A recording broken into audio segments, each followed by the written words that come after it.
They called her too weak for battle, mocking her quiet demeanor and treating her like she didn't belong in uniform. But when the truth about the Navy SEAL Trident hidden beneath her shirt finally came out, it would shatter everything they thought. They knew about real strength and reveal a hero whose silence had been protecting secrets that could destroy careers. Before we jump back in, tell us where you're tuning in from, and if this story touches you, make sure you're subscribed, because tomorrow, I've saved something extra special for you. The mess hall at Naval Air Station Oceana hummed with the usual morning routine until the moment everything went dead silent. The metallic clatter of a drop tray echoed through the space like a gunshot as Alexandra Kane hit the polished floor, her breakfast exploding in a spray of scrambled eggs and orange juice across the pristine linoleum. Commander Brett Sullivan's polished dress shoe came down hard on her toast, grinding it into the floor like he was crushing an insect under his heel. "Look at that," Sullivan sneered, his voice carrying the satisfaction of a predator who'd found easy prey. "Already on your knees where you belong." His words dripped with contempt as he towered over Alexandra, his chest puffed out with the arrogance of someone who mistook rank for righteousness. Around them, smartphones slid out silently from pockets, recording every second of what was clearly going to be another humiliation session. Alexandra didn't flinch, didn't speak. Her hands moved with deliberate precision, gathering scattered utensils and soggy napkins, as if this was just another Tuesday morning inconvenience. But those watching closely noticed something strange in her movements, too controlled, too practiced, like someone who'd been trained to stay calm under much worse circumstances than spilled breakfast. Laughter erupted from Sullivan's usual crowd of sycophants, junior officers who'd learned that survival meant laughing at his jokes and nodding at his cruelty. "This," Sullivan announced, spreading his arms wide for his audience like a ringmaster in a particularly twisted circus, "is what happens when we lower standards. When we let people play sailor instead of requiring real warriors." The silence that followed felt electric, charged with tension that made the air itself seem to vibrate. Then, from somewhere near the coffee station, a voice cut through the atmosphere like a blade through silk. "You really don't see it, do you?" Sullivan turned, his smirk faltering slightly as he searched for the source of the interruption. From the shadows near the serving line, a figure stepped forward, not a recruit, not a regular sailor, but someone whose bearing suggested they'd seen things most people couldn't imagine. Master Chief Nathan Brooks moved with the quiet confidence of someone who'd earned every stripe on his sleeve the hard way. Brooks's weathered eyes fixed on something at Alexandra's throat as she bent to clean up the mess. A small glint of metal caught the fluorescent light, partially hidden beneath her uniform collar. The warm metal reflected just enough light to reveal the distinctive shape pressed into the surface, the eagle, anchor, and trident of a Navy SEAL. Worn on a simple chain against her heart, a passing officer paused at the mess hall entrance. Admiral Robert Cross, whose sharp eyes caught the reflection of that distinctive symbol. His face transformed in an instant, recognition flashing across his weathered features like lightning, followed immediately by something that looked remarkably like shock. His hand tightened unconsciously on the doorframe, as pieces of a puzzle he'd been trying to solve for months suddenly began clicking into place. Alexandra didn't notice his reaction. She was too focused on maintaining her composure, her movements precise and practiced, as if she'd endured this kind of humiliation countless times before. But those who knew what to look for could see the tells. The way her breathing remained perfectly controlled under stress, the way her peripheral vision constantly swept the room, the way her body remained balanced and ready even while kneeling on the floor. Admiral Cross pulled out his phone with sudden urgency, his fingers moving quickly across the screen as he typed a message that would set wheels in motion. He turned and walked away without a word, but his mind was racing with possibilities that made his pulse quicken. After 30 years in the Navy, he'd learned to recognize when something didn't add up, And Alexandra Kane was a puzzle with too many missing pieces. Sullivan, oblivious to the undercurrent swirling around him, continued his performance.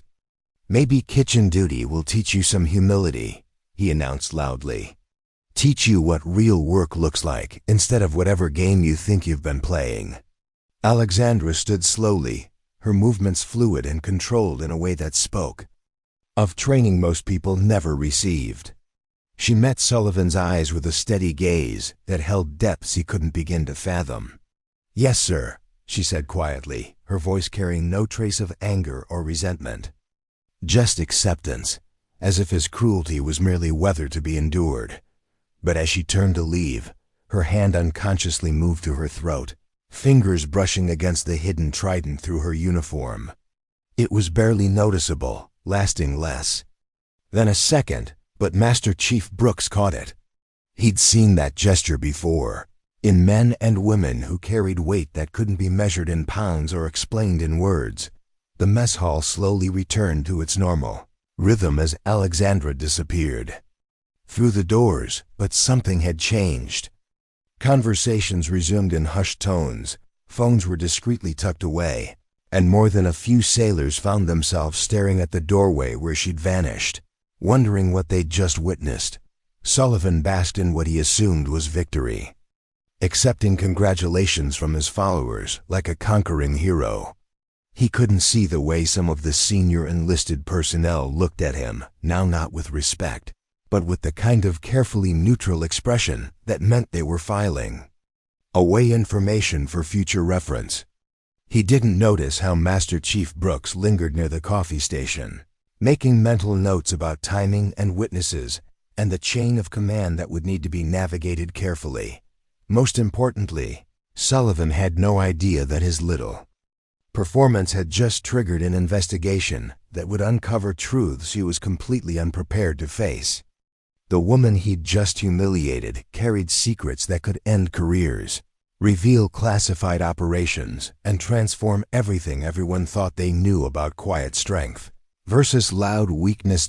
As Alexandra walked down the corridor toward her assigned duties, her fingers found the trident pin one more time, tracing its familiar edges through the fabric of her uniform. Each touch was a reminder, a connection to brothers and sisters who would never walk these halls, and a promise that their sacrifice meant something beyond the petty cruelties of small-minded officers who mistook volume for leadership. What Alexandra didn't know was that Admiral Cross was already making secure phone calls that would change everything. What she also didn't know was that Sullivan's campaign against her was about to escalate in ways that would finally force the truth into the light, whether she wanted it there or not. The storm was coming, and Alexandra Viper Kane was standing directly in its path. Admiral Robert Cross didn't sleep that night. He sat in his home office, the glow of his secure computer terminal casting harsh shadows across his weathered face as he scrolled through classified databases that required clearances most officers would never possess. The image of that SEAL Trident pin haunted him, not because he'd never seen one before, but because he'd seen that particular one in a photograph buried deep in files marked with security classifications that made his current rank seem insignificant. Coffee had gone cold hours ago, but Cross barely noticed. His fingers moved across the keyboard with the urgency of someone who'd stumbled onto something that could change everything. Database after database yielded the same result. Alexandra Kane's service record was a masterpiece of deliberate vagueness. Too many redacted sections, too many gaps where deployment information should be, too many administrative transfers that made no sense for someone with her obvious capabilities. But it was the metadata that told the real story. Buried in the digital fingerprints of her file were traces of something called Operation Blackwater, storm a mission designation that made Cross's blood run cold. He'd heard whispers about Blackwater Storm in the highest levels of Naval Special Warfare Command, fragments of conversation about an operation so classified that even knowing its name required special authorization. Meanwhile, 3 miles away, in her modest apartment on Tidewater Lane, Alexandra went through her nightly routine with the precision of a Swiss watch. Every movement was deliberate, every action timed to the minute. She lived in apartment 312, the same number as the sailors who'd made it home because of Operation Blackwater Storm. Her alarm was set for 0500 sharp, though she always woke before it sounded, her internal clock calibrated by years of missions. Where oversleeping meant death, the apartment told its own story in what was missing rather than what was there. No mirrors faced the bed. She couldn't bear seeing her reflection first thing in the morning, couldn't handle the contrast between the woman she was now and the warrior she used to be. A go-bag sat packed by the door, ready for immediate deployment to places that didn't officially exist. Long sleeves covered the network of scars, mapping her arms and shoulders, old wounds from operations that would never make the history books. Her bookshelf held technical manuals with sand still trapped between the pages, notes written in places. Like Kandahar and Ramadi, forward operating bases whose names were classified above her current security clearance. She touched the SEAL Trident exactly 312 times, each day once for every soul who'd come home alive because of decisions made in the darkness of classified operations. At the base medical facility, where she now worked as a logistics coordinator. Other personnel barely registered Alexandra's presence.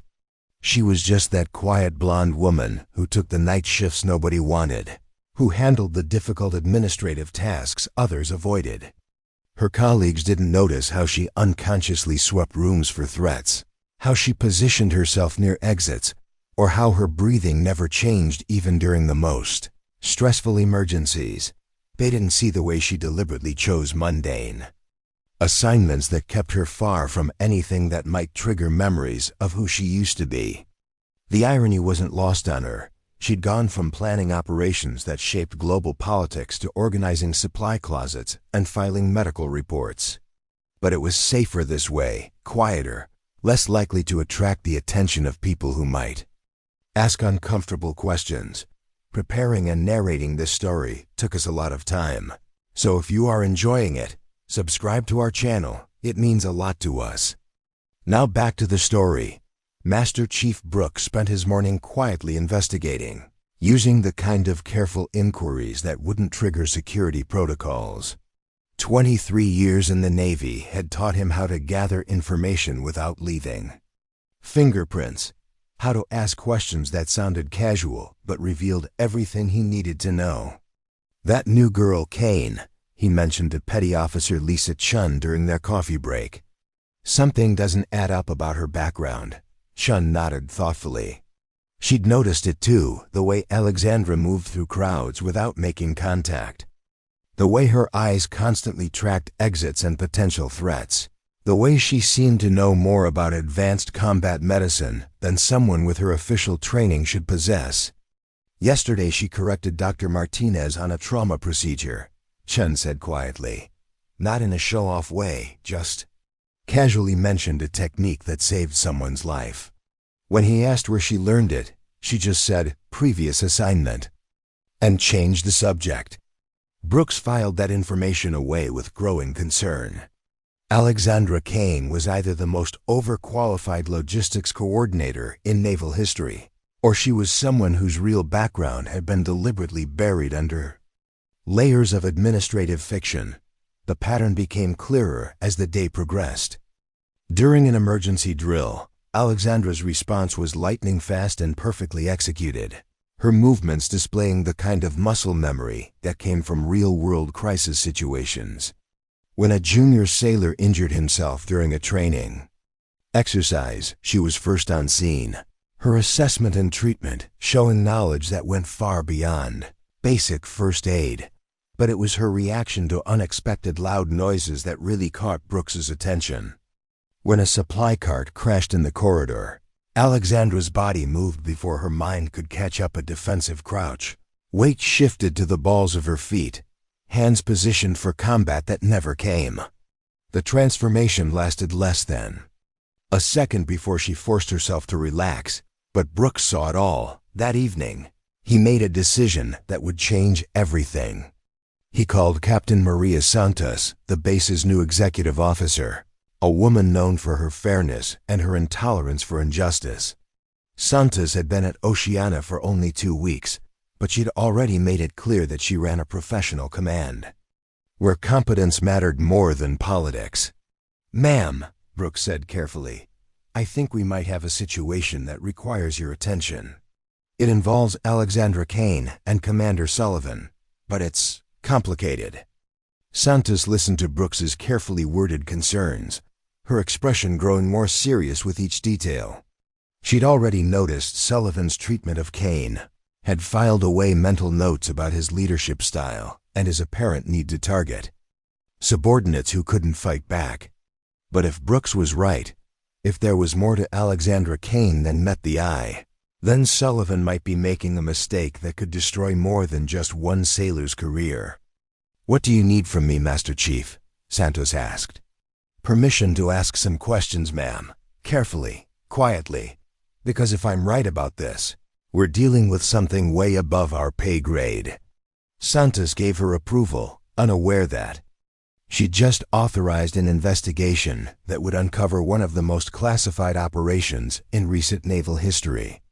Across the base, Admiral Cross continued his digital archaeology, piecing together fragments of truth that painted a picture no one was prepared to see. Alexandra Kane finished her shift with the same quiet efficiency she brought to everything, unaware that the walls of silence she'd built around herself were starting to crack.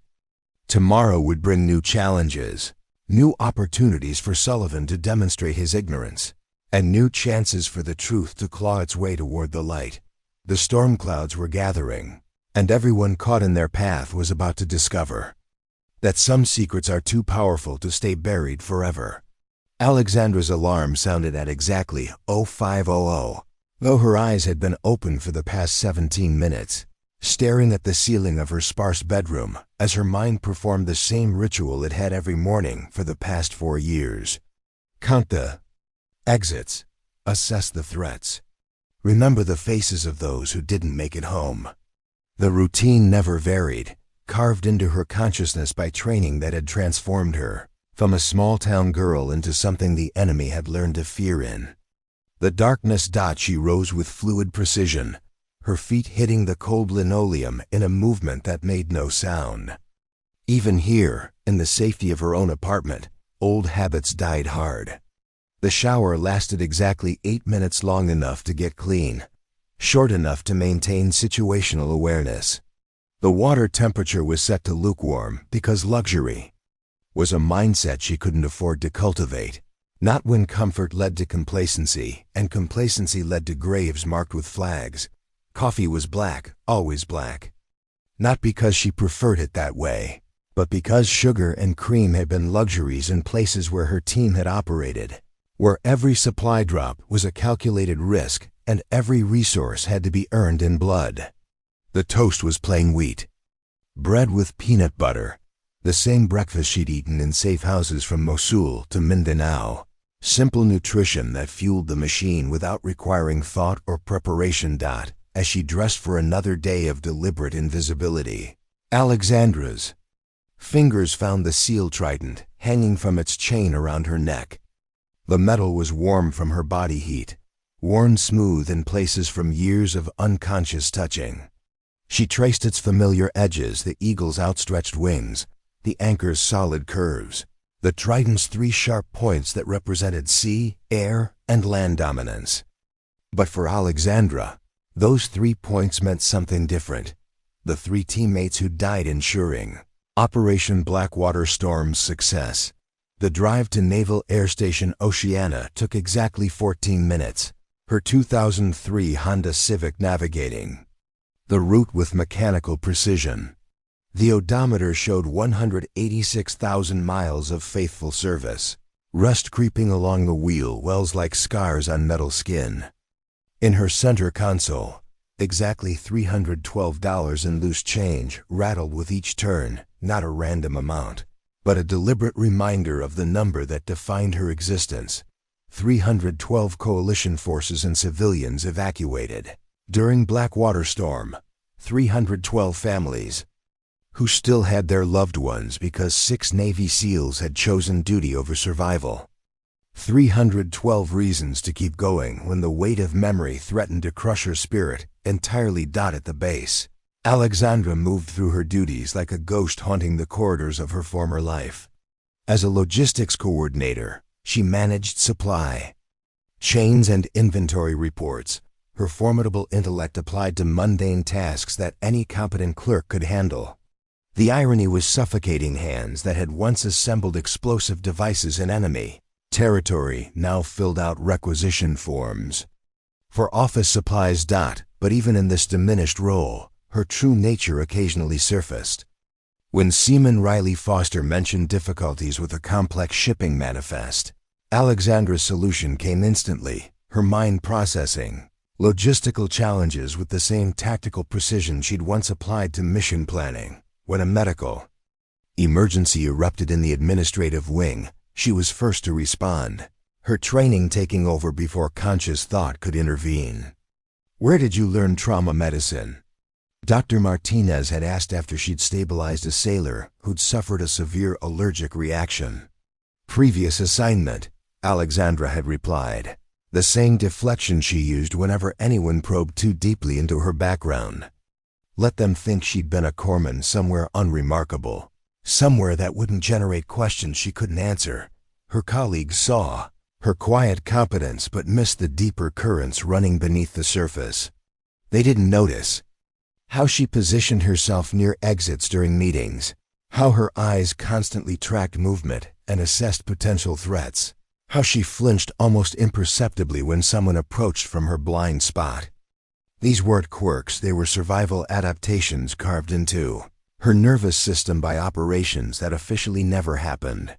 The animal shelter where she volunteered on weekends told a different story entirely. Here, surrounded by creatures that had been abandoned, abused, and forgotten, Alexandra found something approaching peace. Dogs with histories of trauma gravitated toward her corner of the facility, sensing in her a kindred spirit who understood that some wounds never fully healed. She spent hours with them, her scarred hands gentle as she coaxed them to eat, to trust, to believe that not all humans brought pain. The other volunteers marveled at her patience, not knowing that she saw herself in every frightened animal that cowered from sudden movements and loud voices. "You have a gift," shelter director Margaret Walsh often told her. "These animals trust you in ways they don't trust anyone else." What Margaret didn't understand was that Alexandra recognized their fear because she lived with it every day. The hypervigilance, the startled responses, the careful distance maintained from anything that might trigger memories of when trust had been a luxury none of them could afford. She worked with the damaged animals because healing them was the only way she knew to heal herself. Late one Tuesday evening, as Alexandra sat in her apartment reviewing scholarship applications for the program she'd quietly established, her secure phone buzzed with an encrypted message. The number was blocked, but the message contained only 3 digits, 312. She stared at the screen for a full minute before deleting the message, her breathing steady and controlled despite the way her heart rate spiked. Someone knew. After 4 years of careful anonymity, someone had made the connection between Alexandra Kane, logistics coordinator, and Viper, the Navy SEAL whose actions during Operation Blackwater Storm had altered the course of a classified conflict most people would never know existed. Her fingers found the SEAL Trident, tracing its edges in the unconscious ritual that had sustained her through years of deliberate obscurity. 312 touches for 312 lives saved. 3 points for 3 teammates lost. 1 survivor carrying the weight of impossible choices made in the darkness of classified operations. What Alexandra didn't know was that Admiral Cross had finally found the classified files he'd been searching for, and what he'd discovered had prompted him to make secure calls to Washington that would change everything. What she also didn't know was that Commander Sullivan's campaign against her was about to escalate in ways that would force her carefully constructed anonymity into the harsh light of public scrutiny. The quiet life she'd built was about to shatter. And with it, the protective silence that had kept classified secrets buried for 4 long years. Tomorrow would bring new challenges, new opportunities for Sullivan to reveal his ignorance, and new threats to the careful balance Alexandra had maintained between the warrior she'd been and the ghost she'd become. The first crack in Alexandra's carefully constructed facade came during what should have been a routine inventory audit. Seaman Riley Foster had been struggling with a complex logistics puzzle for 3 days, a shipment manifest that didn't match the received cargo, with discrepancies that threatened to trigger a full investigation from Naval Criminal Investigative Service. The paperwork sprawled across her desk like evidence of some unsolvable crime, numbers that refused to add up no matter how many times she ran the calculations. Alexandra paused at Riley's workstation, ostensibly to deliver a requisition form. But her eyes automatically scanned the documents with the kind of systematic analysis that had once been applied to intelligence gathering in hostile territory. The pattern jumped out at her immediately, not random errors, but deliberate misdirection, designed to conceal unauthorized transfers of sensitive equipment. "Someone's running a shadow operation," Alexandra said quietly, her finger tracing routes on the shipping manifest that revealed the truth hidden beneath layers of bureaucratic camouflage. "See these routing codes? They're legitimate, but they're being used to mask secondary destinations. Classic laundering technique." Riley looked up in surprise. "Laundering? Like money laundering? Equipment laundering? Someone's using official channels to move gear off the books." Alexandra's voice carried the certainty of someone who'd seen similar operations in places where the distinction between friend and enemy was measured in milliseconds and mistakes cost lives. "This shipment shows 20 night vision devices, but the actual count is 17. Those 3 units are being diverted here, and here." Her finger tapped locations on the map that formed a pattern invisible to untrained eyes. "How can you tell?" Riley asked, genuinely amazed that Alexandra caught herself, realizing she'd revealed more tactical knowledge than a logistics coordinator should possess. "Previous assignment," she deflected, the same response she always used when questions probed. "Too deep." But the damage was done. Riley now looked at her with the kind of curiosity that bred dangerous questions. The second incident occurred during an emergency drill that was supposed to test the base's response to a simulated terrorist attack. Alexandra was filing reports in the administrative building when the alarm sounded, indicating hostile forces had breached the perimeter. While other personnel followed evacuation procedures, Alexandra's body moved with instincts carved by real-world combat experience. She didn't head for the designated safe areas. Instead, she moved toward the threat, her mind automatically calculating fields of fire, escape routes, and tactical advantages with the precision of someone who'd turned such calculations into survival. Master Chief Brooks watched from his position near the command center as Alexandra seemed to ghost through the chaos, her movements displaying the kind of spatial awareness that came from operations where detection meant death. When the simulated attackers, actually base security personnel playing the role of hostiles, attempted to secure the administrative building, they found their approach anticipated by someone who'd positioned herself to observe their tactics without being detected. Alexandra's impromptu counter-surveillance allowed the drill coordinators to identify weaknesses in their security protocols that professional assessments had missed. "Who the hell is that woman?" asked Lieutenant Commander Jackson, the drill coordinator, as he watched Alexandra's performance on the security monitors.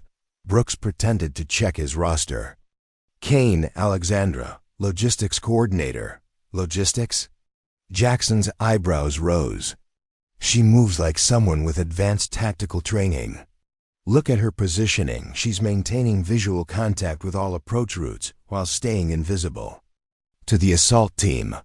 That's not something you learn filing paperwork." The third revelation came during a medical emergency that stripped away all pretense of normalcy. Petty Officer Martinez collapsed during afternoon formation, his body convulsing. as an undiagnosed heart condition triggered a massive cardiac event. The base medics were in training exercises, the ambulance was responding to a call off base, and Martinez was dying in front of 300 sailors who watched helplessly as his life slipped away. Alexandra moved before conscious thought could intervene, her body responding to crisis with the automatic precision of someone who'd faced death as a daily routine. She dropped to her knees beside Martinez, her hands moving with surgical confidence as she assessed his condition and began emergency treatment that went far beyond basic first aid. "I need someone to call for advanced life support," she commanded, her voice carrying the authority of someone accustomed to making life or death decisions under pressure. "You," she pointed to a nearby sailor, "get me the emergency medical kit from the guard station, now." Her hands performed chest compressions with textbook precision while simultaneously monitoring Martinez's pulse and breathing. When the medical kit arrived, she assembled an improvised cardiac support system using equipment in ways that amazed the trained medics who arrived minutes later to find their patient stable and responsive. "Where did you learn advanced cardiac life support?" Dr. Martinez asked if they'd transferred the patient to the medical facility. "Previous assignment," Alexandra replied, but this time the deflection fooled no one. The procedure she'd performed required training that took years to master, experience that came from treating battlefield casualties under conditions where failure meant death. Captain Santos arrived as the crowd dispersed, her sharp eyes taking in the scene with the analytical precision that had made her one of the Navy's rising stars. She'd heard about the morning's inventory discovery, witnessed parts of the emergency drill performance, and now observed the aftermath of medical heroics that suggested Alexandra Kane was far more than she appeared. "Master Chief Brooks," Santos said quietly, "I think it's time we had that conversation about Petty Officer Kane." Brooks nodded, understanding that the careful investigation he'd been conducting was about to accelerate beyond anyone's control. Alexandra's skills were too exceptional, her knowledge too specialized, her instincts too refined to remain hidden much longer. The question was whether they'd uncover the truth before Commander Sullivan's escalating harassment campaign triggered. Something that couldn't be contained. As Alexandra walked back to her desk, ignoring the stares and whispered conversations that followed in her wake, she touched the SEAL Trident through her uniform and added another mark to the invisible count. She maintained. Today she'd saved a life, revealed tactical knowledge, and demonstrated capabilities that threatened the anonymity she'd fought so hard to preserve. The walls were closing in, and Alexandra Kane was running out of places to hide from a truth that refused to stay buried. Commander Brett Sullivan's assault on Alexandra began with the methodical precision of a man who'd spent years perfecting the art of destroying careers without leaving fingerprints. He understood that breaking someone like Alexandra required more than simple humiliation. It demanded systematic degradation designed to isolate her from any support system while demonstrating his absolute authority over her fate. The campaign launched on a gray Monday morning when Sullivan summoned Alexandra to his office under the pretense of reviewing her performance metrics. She stood at attention before his desk while he deliberately ignored her presence, making phone calls and shuffling papers with the theatrical indifference of someone who enjoyed wielding power over the powerless. "Sit," he finally commanded, gesturing to a chair positioned deliberately lower than his own, a psychological technique designed to reinforce the hierarchy between them. Alexandra remained standing, her posture perfect, her eyes fixed on a point somewhere beyond his shoulder. "I said sit, Kane." "I prefer to stand, sir." Sullivan's jaw tightened at this small act of defiance. He'd expected immediate compliance, the kind of automatic submission that came from breaking someone's spirit. Instead, he found himself facing someone whose quiet strength seemed unshakable, whose calm demeanor only highlighted his own petty tyranny. "Your performance has been substandard," he began, pulling out a folder thick with fabricated documentation. Multiple supervisors have expressed concerns about your attitude, your competence, and your fitness for military service. The lies came. Easily, each one crafted to sound plausible while being impossible to verify. Sullivan had spent years perfecting this technique: create a paper trail of false accusations, build a narrative of incompetence, then use that narrative to justify increasingly harsh treatment. Effective immediately, you're being reassigned to sanitation duty during peak operational hours, Sullivan announced with satisfaction. Maybe scrubbing toilets will teach you some humility about your place in this command. Alexandra's expression didn't change, but her fingers unconsciously moved to touch the SEAL Trident hidden beneath her uniform. Sullivan noticed the gesture and misinterpreted it as nervous fidgeting, not recognizing it as the self-soothing ritual of someone who'd endured far worse than anything he could imagine. You'll report to the maintenance facility at 0600 tomorrow. Full dress uniform. I want everyone to see what happens to sailors who think they're special. The next morning, Alexandra appeared at the maintenance facility in her immaculate dress. Uniform, brass gleaming and creases sharp enough to cut. Sullivan had positioned himself where he could observe her humiliation. His cronies gathered around him like jackals waiting for scraps of entertainment. But Alexandra's response robbed him of the satisfaction he'd been seeking. She approached the sanitation duties with the same methodical efficiency she brought to everything else, treating the work with dignity that somehow elevated it beyond mere punishment. Her bearing remained military perfect, her uniform spotless. Despite the menial tasks, her composure unshakable, even as sailors whispered and pointed. "Look at her," sneered Lieutenant Commander Davis, one of Sullivan's most reliable supporters. "Acting like she's doing something important instead of cleaning toilets." Sullivan watched with growing frustration as Alexandra transformed what should have been degrading punishment into something that looked almost like a meditation. She worked with precision and care, her movements economical and purposeful, never rushing, but never wasting motion. Even here, even doing this, she projected an authority that made his own leadership style appear petty by comparison. The second week brought public humiliation during morning formation. Sullivan positioned himself where visiting officers could observe as he singled Alexandra out before 300 assembled sailors, his voice carrying across the parade ground like a prosecutor delivering a closing argument. "Sailors like Kane represent everything wrong with modern military standards," he announced, his tone dripping with manufactured disappointment. "Too soft for real service, too privileged to understand sacrifice, too weak to handle the demands of actual military life." The assembled sailors shifted uncomfortably, many recognizing the injustice but lacking the rank or courage to challenge it. They'd all heard about Alexandra's performance during recent emergencies, had witnessed her competence and professionalism firsthand. Sullivan's characterization rang false to anyone who'd actually worked with her, but Alexandra stood perfectly still throughout the ordeal, her eyes fixed on the horizon while Sullivan's words washed over her like rain on stone.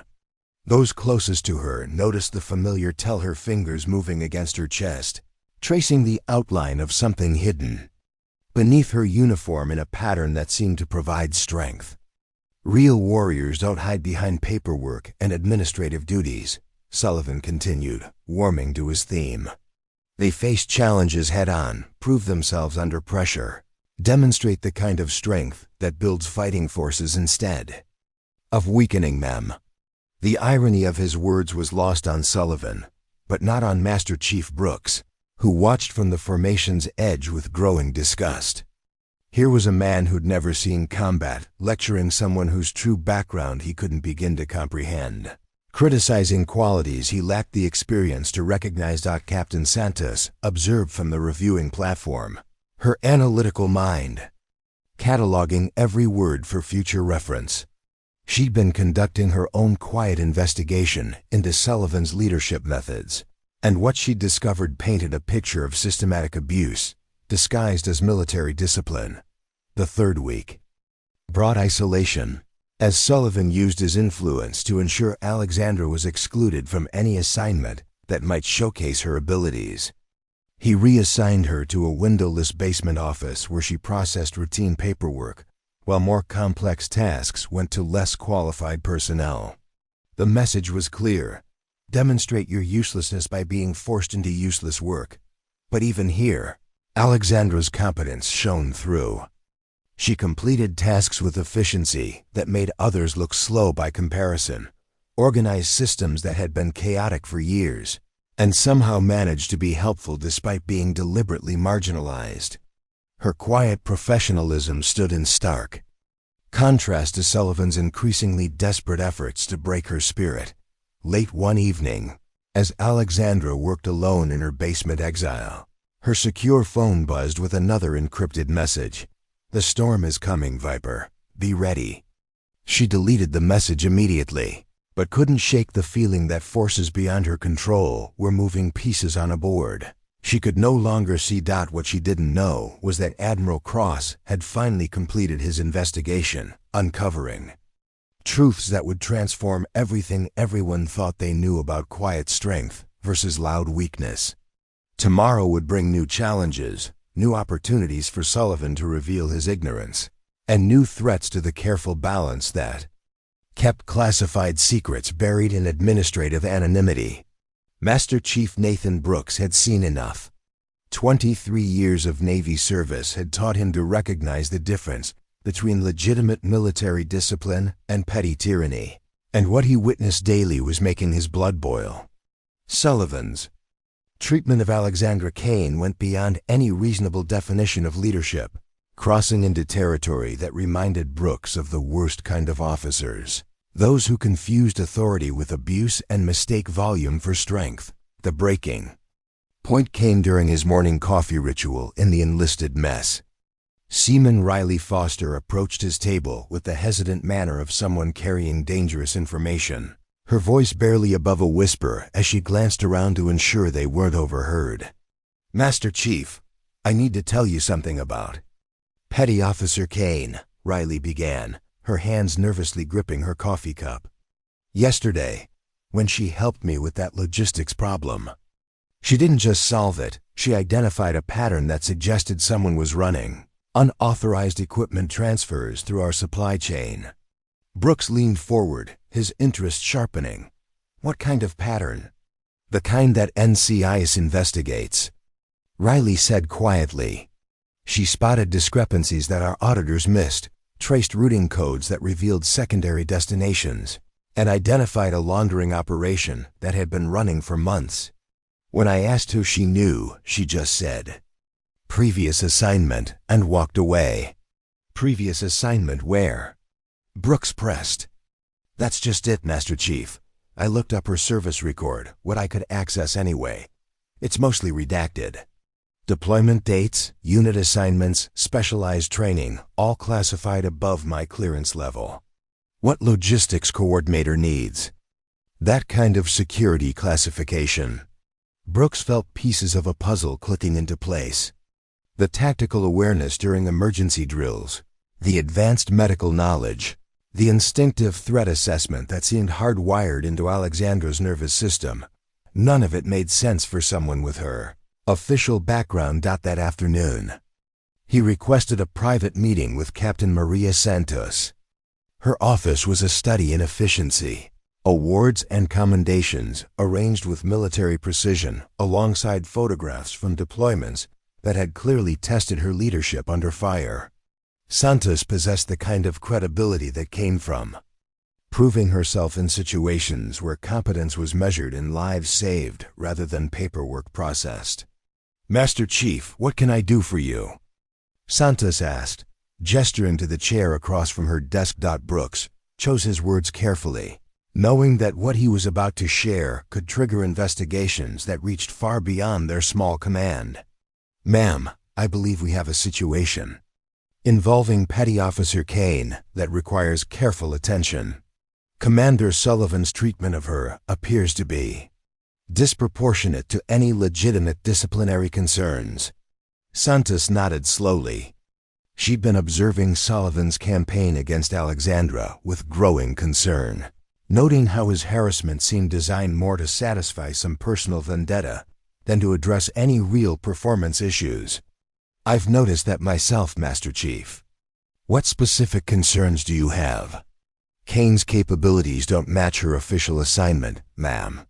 During the recent medical emergency, she performed advanced cardiac life support that saved Petty Officer Martinez's life. During security drills, she displays tactical awareness that suggests specialized training. When helping with complex logistics problems, she demonstrates knowledge that goes far beyond basic supply chain management." Brooks paused, weighing his next words carefully. "Ma'am, I've worked with special operations personnel before. Kane moves like someone with that kind of background, but her service record is heavily classified. I'm concerned that Commander Sullivan is targeting someone whose true qualifications he doesn't understand." Santos felt a chill run down her spine. If Brooks was right, if Alexandra Kane possessed classified credentials that Sullivan was unaware of, then his harassment campaign could trigger consequences that would destroy careers and compromise operations that extended far beyond their small command. "What do you need from me, Master Chief?" "Permission to conduct a careful investigation, ma'am, quietly, through proper channels. Because if Kane is who I think she might be, we need to understand the situation before it escalates beyond our control." Santos granted authorization, unaware that her decision would accelerate events already in motion at the highest levels of naval command. Across the base, Admiral Cross was making secure phone calls that would soon bring the full weight of Naval Special Warfare Command to bear on their small corner of the military bureaucracy. Meanwhile, Petty Officer Lisa Chen had been conducting her own informal investigation. As the base's information systems specialist, she possessed access to databases and personnel records that revealed patterns invisible to others. What she discovered about Alexandra Kane's digital footprint, or rather, the deliberate absence of one, had triggered security protocols she didn't fully understand. "Her record is scrubbed clean," Chun explained to Riley during their evening shift. "Not incomplete, deliberately sanitized. Someone with serious clearance has removed information that should be there. Deployment dates, training certifications, unit assignments, all replaced with administrative transfers that don't add up." "What does that mean?" Riley asked. "It means either she's completely unqualified for any military position, or she's so highly qualified that her background is classified beyond normal security levels. Given what we've seen of her capabilities, I'm betting on the latter." Chun pulled up another screen, her voice dropping to barely above a whisper. "I also found references to something called Operation Blackwater Storm, buried in metadata that shouldn't be accessible at our security level. When I tried to access the files, I got a warning that unauthorized inquiries were being logged and reported to Naval Special Warfare Command." The implications hit both women simultaneously. Alexandra Kane wasn't just a logistics coordinator being harassed by a petty officer. She was someone whose true background was considered so sensitive that even casual inquiries triggered security alerts at the highest levels of naval intelligence. As word of their discoveries spread through carefully chosen channels, a network of concerned personnel began forming around Alexandra's situation. Senior enlisted personnel who'd served with special operations units recognized the signs they'd been missing. Junior officers who'd witnessed her capabilities started asking questions about the disconnect between her official assignment and obvious qualifications. Dr. Martinez, still shaken by Alexandra's life-saving intervention during the medical emergency, began reviewing her personnel file with new perspective. The advanced procedures she'd performed, the calm authority she displayed under pressure, the instant decision-making that had meant the difference between life and death, none of it matched someone with basic medical training. That evening, as Alexandra completed her isolation duty in the basement office, unaware that forces beyond her control were moving to protect her, Admiral Cross finally made the secure call that would change everything. The number he dialed connected him directly to the Pentagon, to offices where Alexandra's true service record was stored behind security classifications that required 3-star authorization to access. "This is Admiral Cross at Naval Air Station Oceana," he said when the call connected. "I need to speak with someone about Operation Blackwater Storm and a Navy SEAL designated Viper. We have a situation that requires immediate attention." The investigation was no longer quiet, no longer careful, and no longer under local control. Within hours, personnel would arrive whose mere presence would signal that Alexandra Kane's carefully constructed anonymity was about to shatter in ways that would reveal truths no one was prepared to handle. The storm was coming, and everyone in its path was about to discover that some secrets are too powerful to remain buried forever. The confrontation that would change everything began with what should have been a routine equipment inspection. Commander Sullivan had orchestrated the event with malicious precision, timing it to coincide with a visit from Pentagon officials, who were conducting their quarterly assessment of base operations. He wanted maximum witnesses for what he planned to be Alexandra's final humiliation, a public demonstration of incompetence that would justify her removal from military service entirely. Alexandra stood in the supply warehouse, surrounded by crates of communications equipment that had arrived for distribution to forward operating units. Sullivan had assigned her to conduct the inventory alone, a task that normally required a team of 3 specialists, then scheduled the inspection to occur precisely when she'd be overwhelmed by the complexity of the work. "Kane." Sullivan's voice echoed through the warehouse as he entered with his entourage of visiting officials and sycophantic subordinates. "I trust you have the inventory report ready for our distinguished guests." Alexandra looked up from the manifest she'd been reviewing, her expression calm despite the obvious trap being laid around her. She'd completed the inventory in half the expected time, identifying discrepancies that revealed serious supply chain security issues that went far beyond simple bureaucratic errors. "Yes, sir," she replied quietly, holding out a detailed report that documented not just the equipment count, but a sophisticated analysis of the irregularities she'd discovered. "However, there are some concerns about the concerns?" Sullivan interrupted with theatrical disbelief. "Let me guess, more excuses about why you can't handle a simple counting exercise? More attempts to overcomplicate basic tasks to cover your incompetence?" The Pentagon officials exchanged glances, noting the unprofessional tone Sullivan was taking with a subordinate in their presence. Colonel Amanda Price, a logistics specialist with combat experience spanning 3 deployments, found herself studying Alexandra's bearing with growing interest. Something about the young woman's posture and demeanor suggested training that went far beyond basic supply management. "Sir, the inventory is complete," Alexandra said, her voice remaining steady despite Sullivan's obvious attempt to provoke a reaction. "However, the manifest shows equipment being rerouted through unauthorized channels. Someone is using official supply lines to move sensitive communications gear to non-specified destinations." Sullivan's face flushed red as he realized Alexandra had not only completed the impossible task he'd assigned, but had uncovered security violations that would require formal investigation. Instead of the incompetence he'd hoped to display, she demonstrated analytical skills that impressed the visiting officials. "You're out of line, Kane," he snarled, stepping closer in an obvious attempt to intimidate her. "These are serious allegations that require evidence you're not qualified to gather.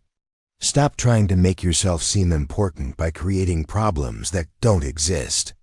"The evidence is in the routing code, sir," Alexandra replied, pointing to specific entries in the manifest.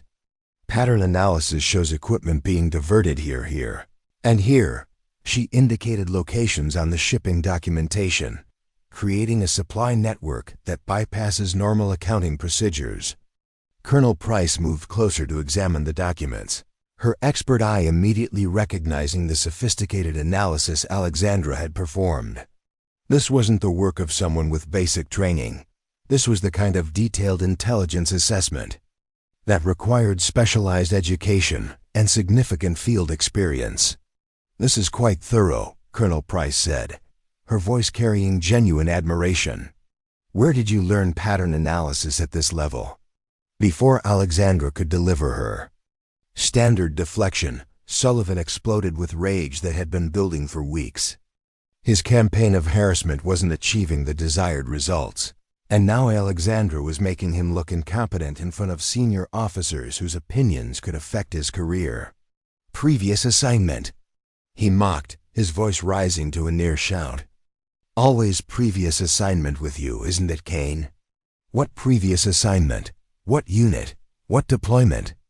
He grabbed her arm roughly, his fingers digging into her bicep with enough force to leave bruises. "I've looked at your record, and there's nothing there that justifies this attitude. Nothing that explains why you think you're so special." The physical contact triggered something primal in Alexandra's nervous system. Her body moved before conscious thought could intervene.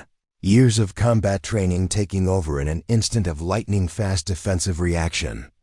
She shifted her weight, broke Sullivan's grip with a technique that leveraged anatomy against itself, and positioned herself in a combat stance that could have incapacitated him in less than 2 seconds. The transformation lasted barely a heartbeat. Before Alexandra forced herself to step back, her breathing controlled despite the adrenaline flooding her system. But everyone in the warehouse had seen it, the fluid movement, the professional technique, the instant transition from passive victim to deadly threat. Sullivan stood frozen, his hand still extended from where he'd been gripping her arm, his face cycling through confusion and fear as his mind tried to process what had just happened. The visiting officials watched with growing understanding, recognizing moves that required years of specialized training to master. "I'm sorry, sir," Alexandra said quietly, her voice barely above a whisper. "I didn't mean to." She stopped herself, realizing that any explanation would only reveal more than she could afford to share. Instead, her fingers found the SEAL Trident through her uniform, tracing its familiar edges in the ritual that had sustained her through 4 years of careful anonymity. Colonel Price's sharp eyes caught the gesture, noting the way Alexandra's fingers moved with unconscious precision over something hidden beneath her uniform. Combined with the defensive technique she'd just witnessed, pieces of a puzzle began forming in her mind, a puzzle that suggested Alexandra Kane was far more than she appeared. "Master Chief Brooks," Colonel Price called to the senior enlisted man who'd been observing from the warehouse entrance. "I'd like to speak with you privately about Petty Officer Kane's qualifications." Brooks approached with the careful bearing of someone who understood that careers could be made or destroyed by the next few minutes of conversation. He'd been waiting for this moment, preparing for the questions that would finally force the truth into the open dot as the officials huddled in quiet conference. Alexandra stood alone near the equipment crates, her composure gradually returning despite the way her hands continued to tremble slightly from the adrenaline rush. She'd spent 4 years building walls around her past, creating barriers that separated the warrior she'd been from the ghost she'd become.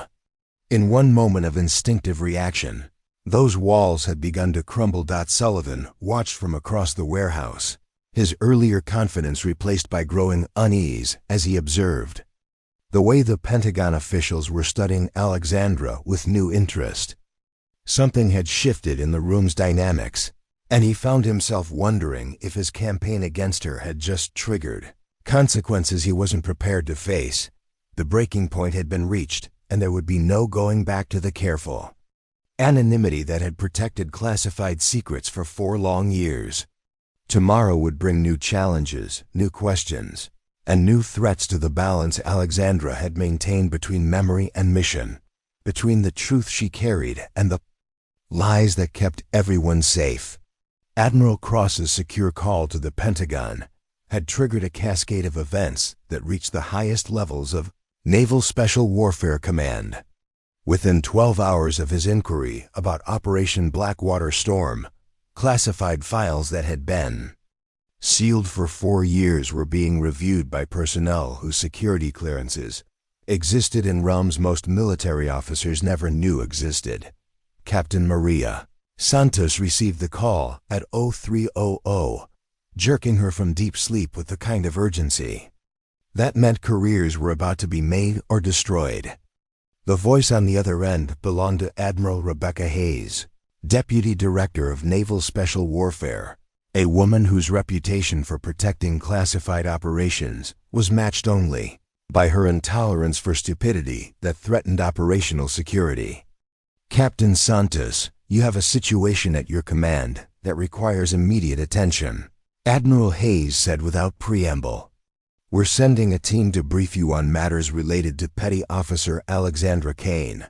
Clear your schedule for the next 48 hours and ensure that Commander Sullivan remains on base. No one leaves, no one makes external calls, and no one discusses personnel matters until my people arrive. Santos felt her blood pressure spike as she realized the implications. Ma'am, what exactly are we dealing with? Information that's classified so far above your current level that knowing it exists is itself classified, Hayes replied. Suffice it to say that if your Commander Sullivan has been harassing one of my people, he's about to discover why that was a catastrophically bad decision. The team arrived at Naval Air Station Oceana at dawn. 3 black SUVs carrying personnel whose very presence signaled that normal military procedures no longer applied. Admiral Hayes led the group, accompanied by specialists whose job titles weren't listed in any public directory and whose backgrounds existed only in files stored behind security barriers that required presidential authorization to access. Captain Santos met them at the secure conference facility, her mind racing with questions she didn't dare ask. The briefing that followed would shatter everything she thought she knew about the quiet logistics coordinator who'd been serving under her command. Operation Blackwater Storm, Admiral Hayes began, her voice carrying the weight of classified history, was a 6-day extraction mission conducted in hostile territory where American personnel and Allied civilians were trapped behind enemy lines. Intelligence indicated that 312 individuals would be executed within hours, unless immediate action was taken. She activated a secure display showing satellite imagery of terrain that looked like the surface of Mars, brown, desolate, and scarred by years of conflict. Red markers indicated positions where friendly forces were pinned down by superior numbers of enemy combatants equipped with advanced weaponry and intimate knowledge of local geography. Standard rescue protocols called for a full Marine expeditionary unit supported by airstrikes and naval gunfire, Hayes continued. Timeline estimates suggested a minimum 72-hour deployment, with acceptable casualties projected in the hundreds. The trapped personnel didn't have 72 hours. Santos studied the tactical display, her combat experience helping her understand the impossible nature of the situation.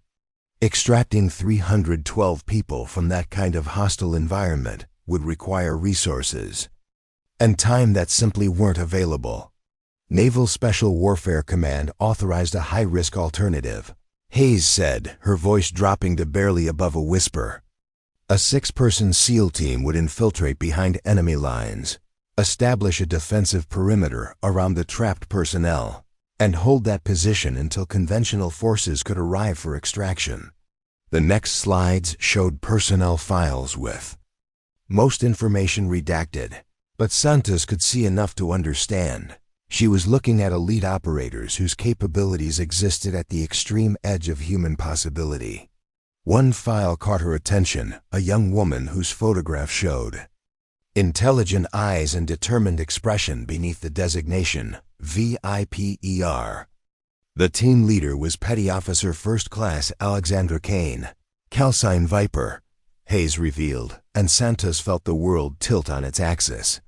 At 24 years old, she was the youngest SEAL ever to lead a classified operation of this magnitude. What? happened next redefined our understanding of what 6 people can accomplish when failure isn't an option. The tactical briefing that followed read like something from a military thriller. 6 SEALs against overwhelming odds, holding an impossible position while 312 lives hung in the balance. For 6 days and nights, they fought a running battle against enemy forces that outnumbered them 50-1, using tactics, terrain, and sheer determination to protect people who would have died without their sacrifice. Kane's team established overlapping fields of fire that created kill zones the enemy couldn't breach. Hayes explained, highlighting positions on the tactical map. They used advanced communications equipment to coordinate airstrikes with surgical precision, turning the enemy's numerical advantage into a liability that cost them hundreds of casualties. But the true genius of Operation Blackwater Storm became clear as Hayes detailed the psychological warfare that Viper had orchestrated. Using her team's reputation and carefully planted intelligence, she'd convinced enemy commanders that they faced a much larger force, causing them to hesitate when aggressive action might have overwhelmed the small SEAL team. For 6 days, Alexandra Kane and her team held that perimeter, Hayes said, her voice thick with emotion that professional composure couldn't quite suppress. When conventional forces finally arrived for extraction, they found 312 civilians and military personnel alive and ready for evacuation, protected by 6 SEALs who had somehow accomplished the impossible. Santos absorbed the magnitude of what she was hearing, understanding now why Alexandra's service record had been so heavily classified. This wasn't just a successful mission, it was a legend that would be studied in military academies for generations. A textbook example of how elite training and unbreakable determination could triumph over overwhelming odds. The cost was severe. Hayes continued quietly. 3 members of Kane's team were killed in the final assault before extraction. Lieutenant Rodriguez, Petty Officer Chun, and Petty Officer Washington died holding the line so that 312 people could live. The Admiral paused, allowing the weight of that sacrifice to settle over the room before continuing. Alexandra Kane carried the wounded to the extraction zone while under enemy fire, refused medical evacuation until every civilian was accounted for, and personally ensured that her fallen teammates were recovered despite protocols that called for leaving them behind. Santos felt tears she hadn't shed since her own combat deployments, threatening to spill as she understood the true magnitude of Alexandra's burden. This wasn't just survivor's guilt. This was the weight of carrying 312 lives forward, while honoring 3 friends who'd given everything to make that possible. For operational security reasons, Operation Blackwater Storm was classified beyond normal levels, Hayes explained. Kane's SEAL qualification was buried, her background sanitized, and she was reassigned to administrative duties where her true capabilities wouldn't attract attention that might compromise ongoing operations. The final piece of the puzzle clicked into place as Santos realized why Alexandra had accepted Sullivan's harassment without fighting back. She wasn't weak, she was protecting secrets that could endanger current operations and honor fallen teammates, whose sacrifice demanded her silence. Now, Admiral Hayes said, her voice carrying the cold authority of someone preparing to destroy careers, tell me about Commander Sullivan's treatment of one of my SEALs. The quarterly inspection ceremony began at precisely 1,000 hours on a crystal clear morning that seemed designed for momentous occasions. 500 sailors stood in perfect formation across the parade ground at Naval Air Station Oceana, their dress uniforms immaculate in the autumn sunlight. Pentagon officials occupied the reviewing stand alongside visiting dignitaries, whose presence lent gravity to what was supposed to be a routine display of military professionalism. Commander Sullivan positioned himself where he could observe every detail of the ceremony, his chest swelling with the confidence of a man who believed he'd successfully eliminated a threat to his authority. He'd planned this moment for weeks, timing his final assault on Alexandra Kane to coincide with maximum visibility and witness attendance. Today, he would demonstrate once and for all why weak soldiers had no place in his command. Alexandra stood, with the administrative personnel in the rear formation, trying to remain invisible among sailors whose duties kept them away from operational spotlights.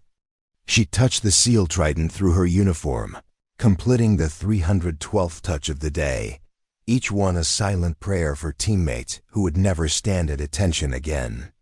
The familiar ritual provided anchor points in a reality that had been shifting.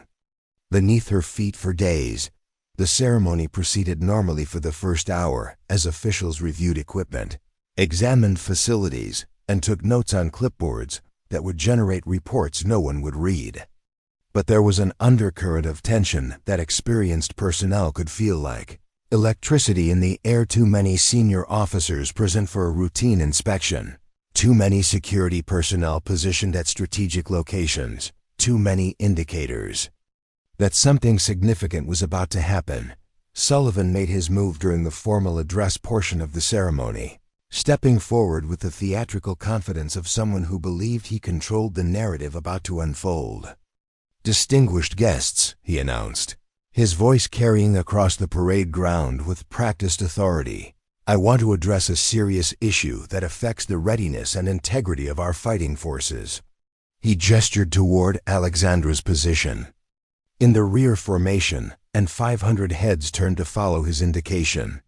Smartphones emerged from pockets despite regulations prohibiting recording devices, capturing what everyone sensed would be a moment worth preserving. Petty Officer Kane represents everything wrong with modern military standards, Sullivan declared, his voice rising with manufactured indignation.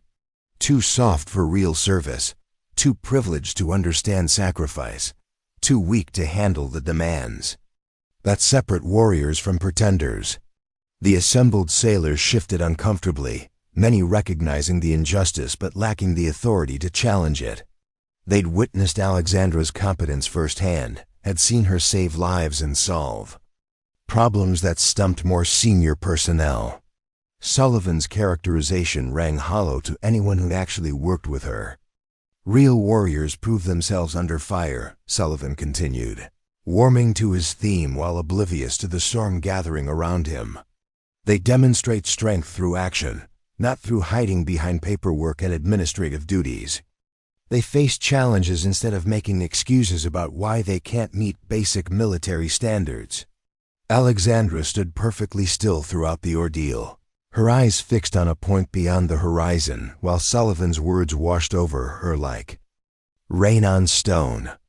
But those closest to her noticed the familiar tell-her fingers moving against her chest, tracing the outline of the SEAL Trident in a pattern that seemed to provide strength drawn from sources Sullivan couldn't begin to comprehend. From the reviewing stand, Admiral Hayes watched with the cold patience of a predator waiting for the perfect moment to strike.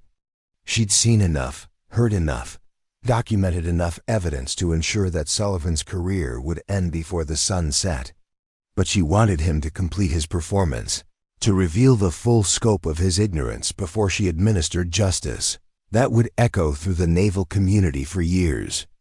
"I have here," Sullivan announced, producing a folder thick with fabricated documentation, evidence of performance failures, attitude problems, and fitness issues that demonstrate why Petty Officer Kane has no place in military service. She claims credentials she doesn't possess, references training she never received, and hides behind connections that don't exist. The lies came easily, each one designed to sound plausible while being impossible to verify through normal channels. Sullivan had spent weeks crafting this narrative, building a case that would justify the elimination of someone whose quiet competence had threatened his authority from the moment she'd arrived at his command. "These are serious allegations," he continued, his voice carrying the righteous indignation of someone who believed his own fiction. "Military service requires honesty, integrity, and the kind of strength that can't be faked or manufactured. When we allow weakness to masquerade as capability, we endanger everyone who depends on real warriors to keep them safe." The crowd murmured with growing discomfort as Sullivan's attacks became increasingly personal and vindictive. Even his supporters began to recognize that this had crossed beyond legitimate military discipline into something that felt more like persecution than leadership. "Tell us, Kane," Sullivan called out, his voice carrying across the parade ground like a challenge. "What do those numbers mean? The ones you're always touching through your uniform? Is that your participation trophy? Your safe space reminder? Some kind of emotional support trinket that helps you pretend you belong here?" He took a step toward her formation, his intention clear. He planned to physically remove whatever she wore beneath her uniform, to humiliate her before hundreds of witnesses in a display of dominance that would end her military career forever. But as Sullivan moved forward, a voice cut through the morning air with the authority of someone whose words could end careers and reshape lives. "Commander Sullivan." The voice belonged to Admiral Hayes, who stepped down from the reviewing stand with the measured pace of someone approaching a condemned man. Behind her walked Admiral Cross, Captain Santos, and a contingent of officers whose presence transformed the atmosphere from ceremony to tribunal. Sullivan turned with the confidence of someone who believed senior officers would support his actions. But the expression on Admiral Hayes's face made his words die in his throat. He was looking at a woman whose authority extended far beyond anything he'd ever encountered, whose very presence suggested that normal military hierarchies no longer applied. "Continue, Commander," Hayes said with deceptive mildness. "You were explaining Petty Officer Kane's unfitness for service. Please elaborate for our visiting officials about her lack of qualifications, her absence of real military experience, and her failure to meet the standards expected of naval personnel." Sullivan obliged with enthusiasm, unaware that each word was another nail in the coffin of his career. He questioned her training while Hayes produced classified files that would soon reveal the truth. He mocked her quiet demeanor while officers who knew her real background watched with growing amazement. He pointed again to the SEAL Trident hidden beneath her uniform, demanding that she explain meaningless numbers and false credentials. And that's when Admiral Hayes delivered the revelation that would change everything everyone thought they knew about quiet strength versus loud weakness. "Those aren't meaningless numbers, Commander Sullivan," Hayes said, her voice carrying the weight of classified history across the silent parade ground. "That's the number of lives saved during Operation Blackwater Storm by the youngest Navy SEAL ever to lead a classified extraction mission behind enemy lines." The silence that followed Admiral Hayes's words felt like the moment between lightning and thunder electric, pregnant with devastating force about to be unleashed.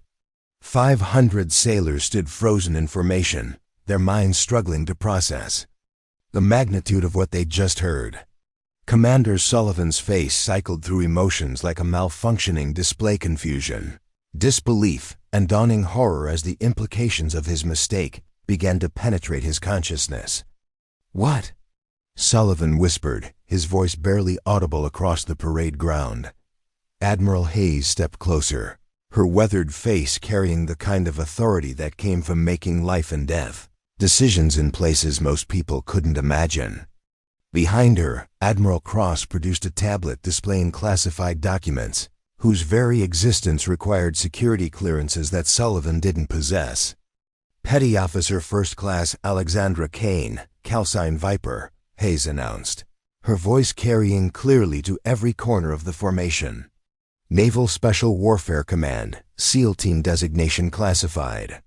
6 days behind enemy lines in hostile territory where 312 coalition personnel and civilians faced imminent execution by enemy forces." The revelation rippled through the assembled crowd like a physical wave, phones capturing every word of testimony that would reshape everything everyone thought they knew about quiet strength versus theatrical leadership. Hayes continued with relentless precision, each word another hammer blow against Sullivan's crumbling facade. "Operation Blackwater Storm required a 6-person SEAL team to infiltrate territory controlled by numerically superior enemy forces, Establish a defensive perimeter around trapped friendly personnel, and maintain that position until conventional rescue forces could arrive. She paused, allowing the tactical impossibility of the mission to sink in before delivering the details that would transform Alexandra from victim to legend in the span of minutes. For 6 days and nights, Petty Officer Kane led her team against overwhelming odds, using advanced tactics and psychological warfare to convince enemy commanders they faced a much larger force. Her strategic deception prevented enemy forces from mounting coordinated assaults that would have overwhelmed the small SEAL team. Admiral Cross stepped forward with photographic evidence that made the assembled sailors gasp in recognition and amazement. Satellite imagery showed the terrain where Operation Blackwater Storm had unfolded, desolate landscape scarred by conflict, marked with positions where 6 warriors had held an impossible line against impossible odds. These images were captured during the final day of the operation, Cross explained, highlighting tactical positions that demonstrated military genius under extreme pressure. 6 SEALs had created overlapping fields of fire that turned the enemy's numerical advantage into a liability, forcing them to attack through kill zones that cost them hundreds of casualties. But it was Hayes' next revelation that struck the deepest blow to Sullivan's position, exposing the true cost of heroism that he'd mistaken for weakness. The operation succeeded, Hayes said, her voice thick with emotion that professional composure couldn't quite suppress. All 312 personnel were successfully evacuated. But the price was severe. Lieutenant Rodriguez, Petty Officer Chun, and Petty Officer Washington were killed in the final assault, giving their lives to ensure that the mission succeeded, and that their teammates could bring 312 people home alive. The weight of that sacrifice settled over the parade ground like a heavy blanket, and more than a few sailors felt tears threatening as they understood the true magnitude of what Alexandra carried. This wasn't just survivor's guilt, this was the burden of living when better people had died, of carrying forward the mission while honoring fallen friends whose sacrifice demanded her silence. Petty Officer Kane carried the wounded to the extraction zone while under enemy fire. Hayes continued, her voice growing stronger with each word. She refused medical evacuation until every civilian was accounted for, and personally ensured that her fallen teammates were recovered despite protocols that called for leaving them behind. Sullivan attempted to speak, to salvage something from the wreckage of his reputation, but Hayes' next words cut off any hope of redemption. For operational security reasons, Kane's SEAL qualification was classified, and her background sanitized to protect ongoing operations.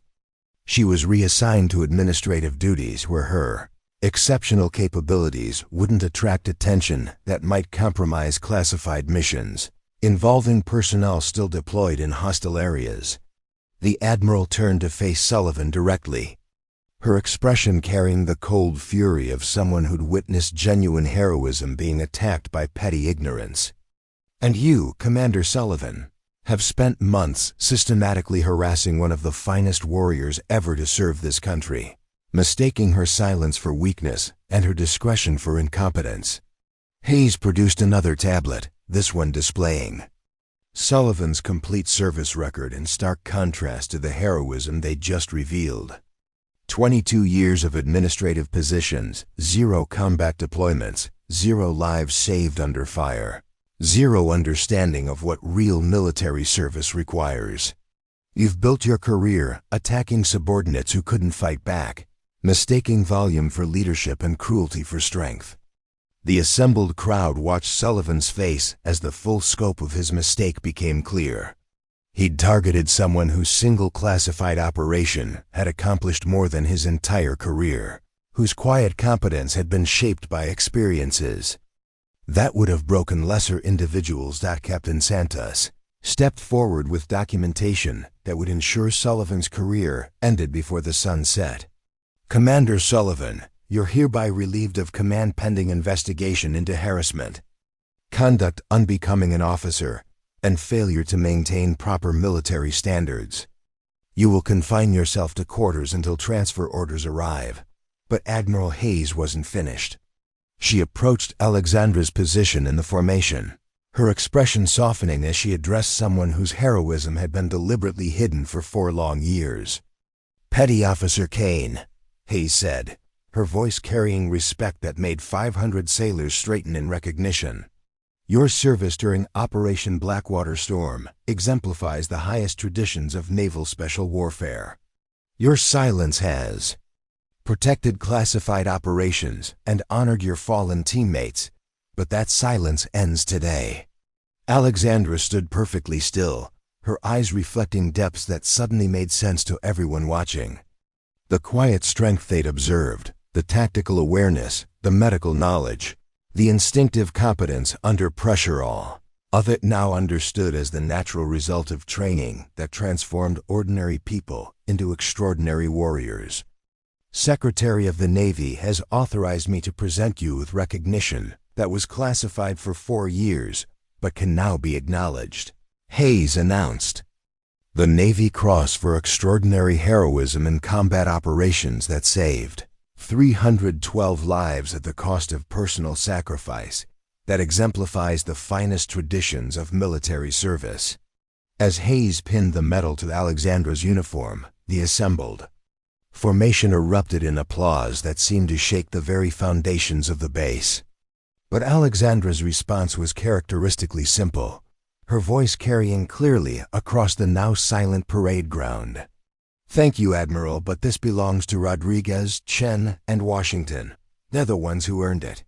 Her grace in victory, her refusal to claim glory that belonged to fallen teammates, said more about her character than any medal could capture.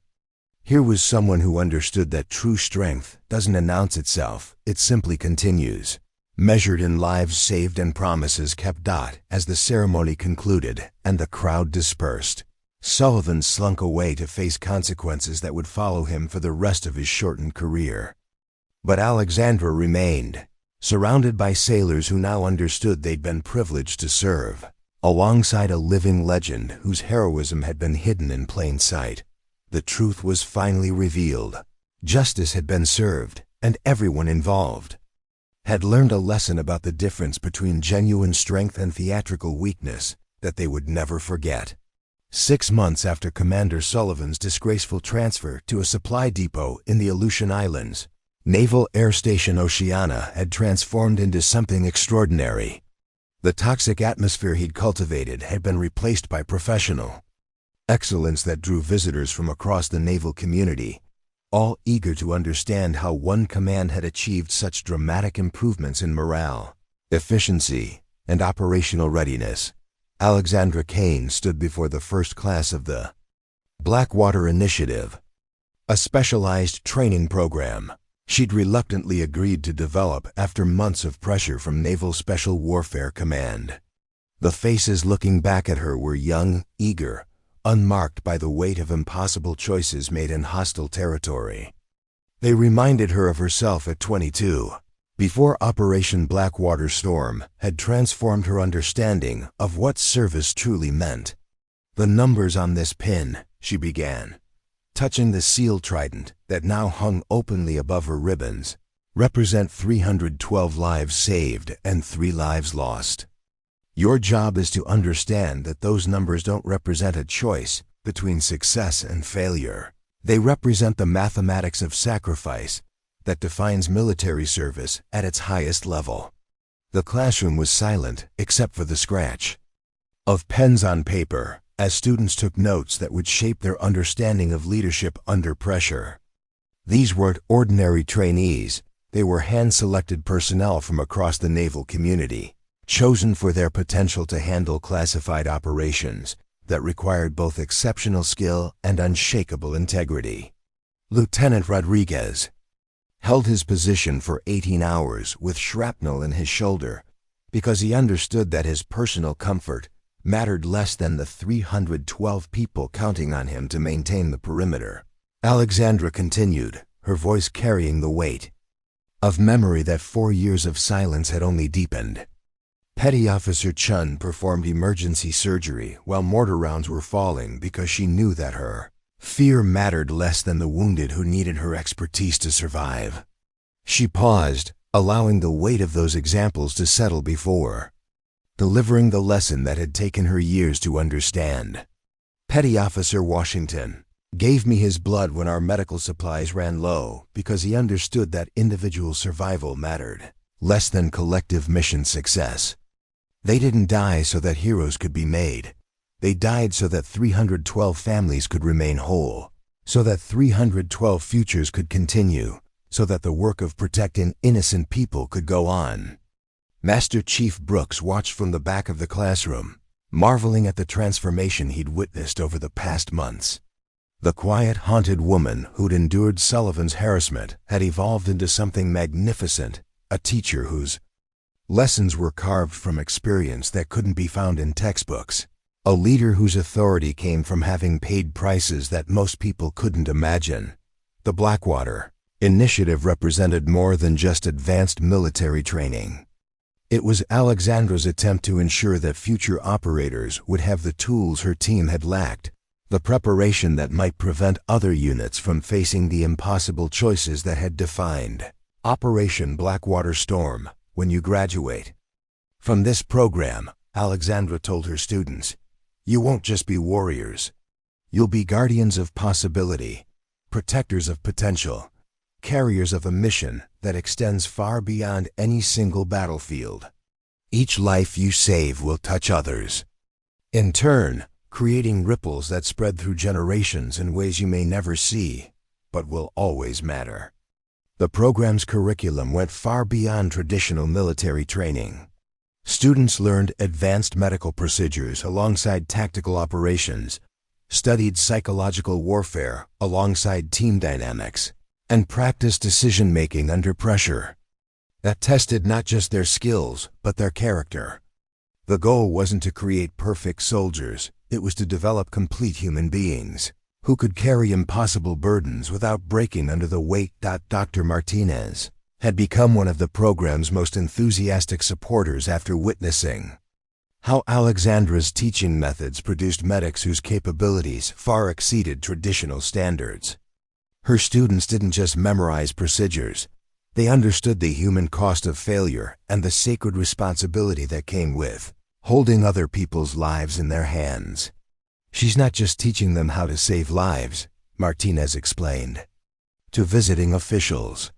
She's teaching them how to carry the weight of having saved those lives, how to honor the responsibility that comes with that kind of power. The scholarship program Alexandra had quietly maintained for years had expanded into something remarkable. What had begun as anonymous donations to medical schools had evolved into a comprehensive educational initiative that funded training for emergency responders, military medics, and humanitarian workers around the world. The Rodriguez, Chun, and Washington Memorial Foundation now sponsored over 150 students annually, each one carrying forward the mission of the 3 SEALs who'd given everything to honor their oath. Riley Foster, now promoted to petty officer, second class, served as the foundation's administrator, managing a network of educational programs that spanned 3 continents. The quiet logistics coordinator who'd first noticed Alexandra's exceptional capabilities had become the architect of a system that would touch thousands of lives across generations. We're not just funding education, Riley explained to potential donors. We're creating a living memorial that turns sacrifice into service, that transforms loss into legacy, that ensures 3 heroes continue saving lives long after their own ended. Captain Santos, now promoted to Commodore and commanding officer of a much larger installation, often used Alexandra's story as a case study in leadership that prioritized substance over style, competence over politics, quiet strength over loud posturing. Real leaders don't announce their qualifications, Santos would tell officer candidates. They demonstrate them through action, prove them under pressure, and earn them through service that puts mission accomplishment above personal recognition. Late one evening, as Alexandra reviewed applications for the next class of Blackwater, Initiative trainees. Her secure phone buzzed with an encrypted message that made her smile. The first genuine smile many people had seen from her in years. The message was from one of the 312, a former interpreter whose daughter was graduating from medical school with a scholarship from the Memorial Foundation. She wants to be a combat medic, the message read. Says she wants to save lives like the American woman who saved her father. I told her that woman was more than American. She was the best of what human beings can become when they choose service over self. Alexandra set down the phone and walked to her window, looking out at the base where she'd found her purpose transformed from survival into something greater. The nighttime lights reflected off the water beyond, creating patterns that reminded her of stars she'd once navigated by in places where GPS signals couldn't reach. And hope was the only compass that mattered. Tomorrow she would teach another class of young warriors who needed to understand that strength isn't measured in the enemies you defeat, but in the lives you preserve. She would continue building the foundation that ensured Rodriguez, Chen, and Washington's sacrifice remained meaningful across generations. She would carry forward their mission not through medals or ceremonies, but through the quiet, persistent work of turning memory into action and loss into legacy. The SEAL Trident rested against her heart, warm from her body heat, worn smooth by years of unconscious touching. But now those touches weren't just remembrance. They were recognition of a promise kept, a mission continued, and three friends whose sacrifice had become the foundation for something that would echo through time. Alexandra Kane had finally come home to herself, and in doing so, had shown everyone around her what true heroism looked like, not the loud, theatrical kind that demanded recognition, but the quiet, persistent kind that simply continued. One life saved at a time, one lesson taught at a time, one promise honored at a time. The 312 had become infinite, and their guardian had found peace in the endless work of ensuring that no sacrifice was ever forgotten, and no life that could be saved would ever be abandoned. Up next, you've got two more standout stories right on your screen. If this one hit the mark, you won't want to pass these up. Just click and check them out. And don't forget to subscribe and turn on the notification bell so you don't miss any upload from us.